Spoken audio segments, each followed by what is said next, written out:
नमस्कार बंधुरा और एक छोट्ट ब्लग नहीं आसलाम। तो आमार नाम प्रताप घोष। आज आमरा मालदाते एसेछि। तो मालदाते अनेक ऐतिहासिक प्लेस आछे आमरा जानी। तो तार मध्य एक गुरुत्वपूर्ण मस्जिदेर नाम हलो बारोदुआरी मस्जिद। बारोदुआरी नामटा केन एसेছে एखाने टोटाल 12খানা दुआर आछे एबं এই যে মসজিদটা সেই সময়কার সবথেকে চিত্তাকর্ষক যত মসজিদ ছিল তার মধ্যে অন্যতম। ওকে, তো টোটাল 12খানা গেট রয়েছে, যার মধ্যে 11টি গেট খোলা আছে আর একটি গেট কালক্রমে কোনো একটা কারণবশত বন্ধ হয়ে গেছে। তো এই জায়গাটা একবার দেখে নিন, ভালো লাগবে।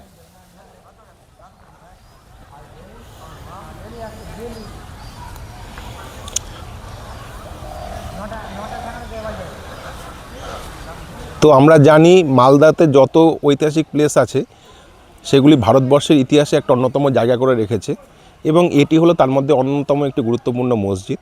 তো আপনারা ফ্রন্টটা অলরেডি দেখতে পাচ্ছেন, খুব সুন্দর একটি ফ্রন্ট রয়েছে এবং এর ব্যাক সাইডটা দেখাবো, সেটাও খুবই মানে দেখতে সুন্দর লাগবে আপনাদের।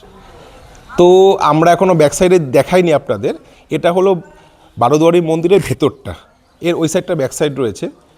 তো দেখুন কত সুন্দর জায়গাটা, মানে আমার তো ছবি দেখে মনে হচ্ছে বা এই জায়গাটা শ্যাডোগুলো দেখে মনে হচ্ছে কোনো ফিল্মে শুটিংয়ে এসেছি। একটা অসম্ভব সুন্দর জায়গা। তো কখনো যদি মালদা আসার প্ল্যান করেন এই জায়গাটা কিন্তু কেউ মিস করবেন না। খুবই সুন্দর একটা জায়গা এবং মন শান্ত করে দেওয়া একটা জায়গা, শান্ত পরিবেশ, হল নেই, খুব সুন্দর জায়গা।